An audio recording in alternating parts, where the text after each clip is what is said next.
Bonjour tout le monde, mon nom est Daniel Lafrance, bienvenue à notre tutoriel After Effects. Aujourd'hui, ce que je vous propose, c'est de comprendre comment organiser son projet quand on veut travailler dans un gros projet pour pouvoir s'y retrouver avec des dossiers pour mettre tous nos éléments, là, soit les compositions, les métrages, on peut mettre l'audio, on peut avoir des dossiers pour les images et on va avoir les solides qui vont venir s'accumuler ici dans le dossier solide. Donc, ça nous donne un panneau de projet organisé qui nous permet de retrouver nos choses facilement, puis donc d'améliorer notre workflow, notre façon de travailler. Puis, quand on est organisé, bon, on est toujours moins susceptible aux erreurs, donc ça va plus vite pour travailler aussi. Donc, la façon de faire, moi, vous voyez comment je décortique mes projets. Je vais aller avec un dossier de composition, je vais ensuite mettre une composition principale pour faire mon animation principale ou mon animation finale si on veut. Ensuite, il va y avoir un dossier avec toutes les composantes ici que je vais utiliser. Donc, si je travaille avec une précomposition ou une composante quelconque que je vais mettre dedans, et je vais mettre la précomposition ici. Sinon, ben, je vais avoir des holders, donc des supports si on veut, le support de mes scènes. Mes scènes sont déjà nommées, donc si je veux avoir plusieurs scènes, j'ai tout simplement à faire CTRL-D sur mon clavier et je vais tout simplement la numéroter comme ça à la suite et je vais avoir toutes mes scènes de la même dimension que je vais pouvoir utiliser. Donc ça, c'est un avantage. Donc en le nommant avec deux numéros, deux digits à la fin, là, si on veut, deux numéros, en faisant 0,1, ben, je suis bon jusqu'à 99 pour qu'il reste en ordre, bien entendu. La même chose avec les images, donc je vais avoir des images que je veux, par exemple dans un diaporama, que je veux monter à l'intérieur avec certains effets, ben, ils vont tous avoir la même dimension, etc. Même chose pour les transitions, si j'exécute des transitions, ben, je vais les mettre dans le dossier de transition. Et si j'ai des compositions qui contiennent seulement des titres, que je veux ajuster les titres ou je veux pouvoir les changer éventuellement, ben, ils vont tous être dans le même dossier ici et ils vont tous avoir un nom là, qui va se suivre. Donc, ça va être facile de se retrouver dans le dossier, dans la composition pour les changements, et etc.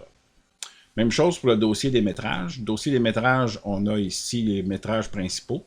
Donc, si c'est un film, si c'est une vidéo qu'on a tournée, etc., on peut se faire un dossier aussi pour le B-roll. Le B-roll, c'est les scènes de coupe qu'on va avoir pris. Donc, si on a une entrevue, qu'on va aller chercher des scènes de d'autres personnages ou de lieux, etc., pour rendre notre vidéo intéressante pendant que la personne parle ou que la personne parle d'un produit, puis qu'on va avoir des images d'un produit aussi. Donc, on va mettre les vidéos de B-roll dans ce dossier-là pour le retrouver facilement aussi. On va avoir un dossier audio. Dossier audio, on va mettre la musique et les effets sonores dans le même dossier.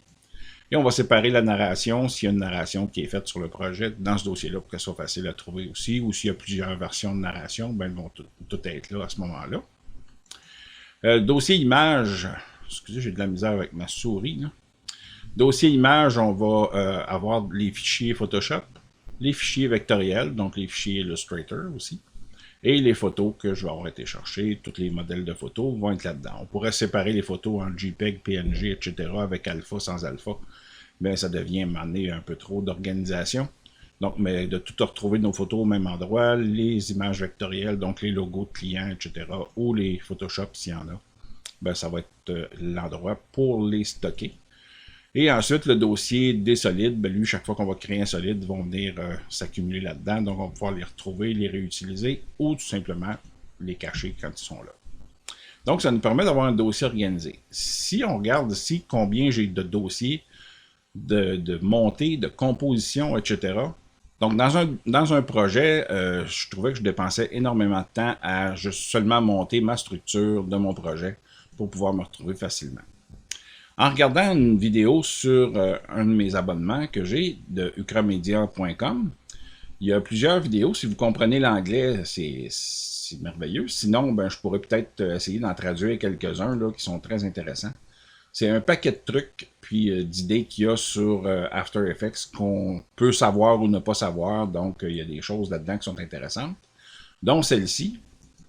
C'est-à-dire qu'on peut s'enregistrer notre projet de départ comme on le veut. Donc, je peux monter tout mon dossier, toute ma structure une fois. Puis quand j'ai terminé, ben, tout ce que j'ai à faire, c'est tout simplement enregistrer sous. Donc, je vais aller ici. Je vais aller enregistrer sous. Et au lieu d'enregistrer le projet comme tel, je vais tout simplement cliquer dessus ici et je vais enregistrer le modèle de projet. Donc, je vais cliquer là-dessus ici, lui trouver un nom et l'installer là. Vous voyez, j'en ai plusieurs ici que j'ai définis. Donc, j'ai des projets qui sont en 1920 par 1080, à 24 images secondes, 8 BPC de profondeur d'image et j'ai le format basic et le format full. Le format full, c'est celui qu'on vient de regarder. Et je l'ai dans plusieurs configurations. Donc, j'ai le 24 frames avec 32 BPC, etc., le 2997. C'est ceux que j'utilise le plus souvent, donc j'ai créé des templates pour ceux-là. Donc, je vais annuler ici parce que je n'ai pas besoin. Puis, pour pouvoir les enregistrer et pouvoir créer un nouveau projet avec ça, ben, on a tout simplement qu'à aller dans le panneau ici de préférence. On va à Nouveau projet. On va cliquer sur le projet ici qui n'est pas cliqué par défaut. Et on va sélectionner le modèle de projet dans le dossier où on l'a enregistré. Donc, on va cliquer sur ça ici. Alors, j'ai décidé que je voulais partir avec un basic ici, comme ça, 24 images par seconde. Là, je pourrais faire ouvrir directement. Et ensuite, ça va venir ici mettre le chemin pour aller trouver ce dossier-là.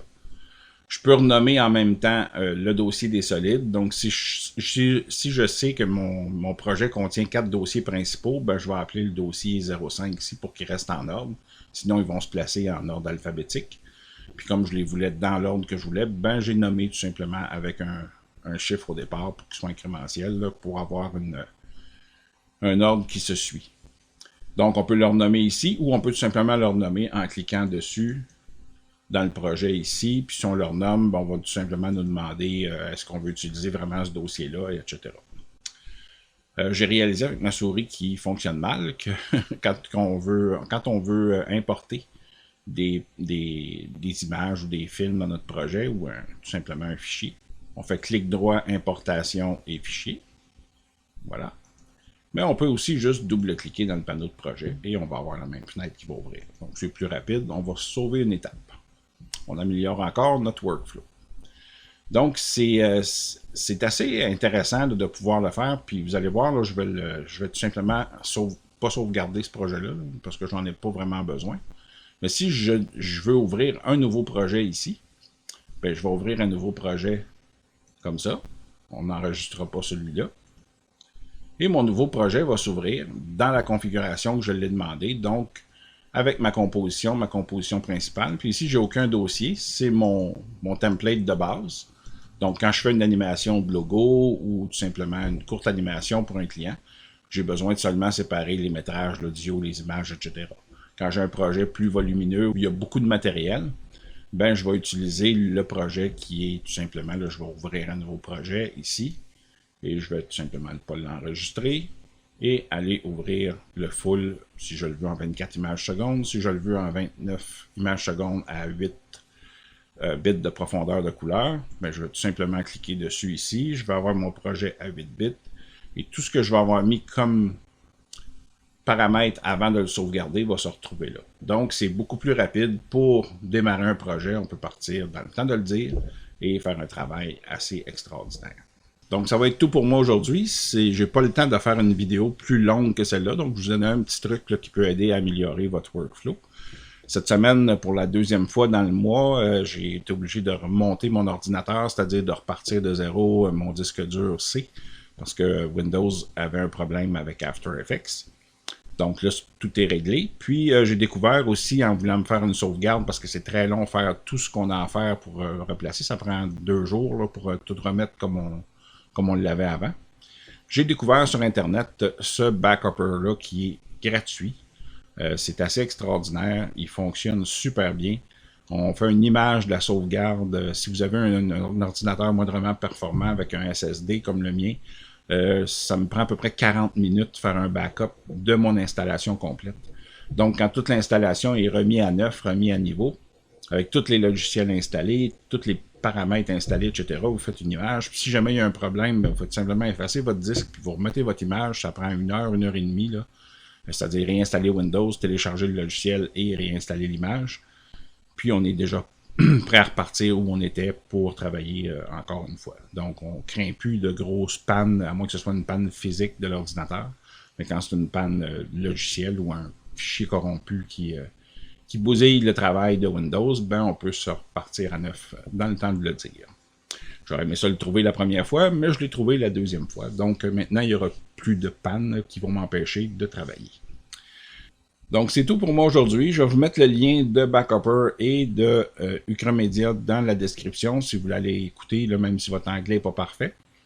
S'il y a des choses que vous voulez vous faire traduire, ben, vous me le demanderez, puis je vais vous faire des tutoriels sur les points qui sont intéressants dans ces vidéos-là. Donc ça sera dans la description.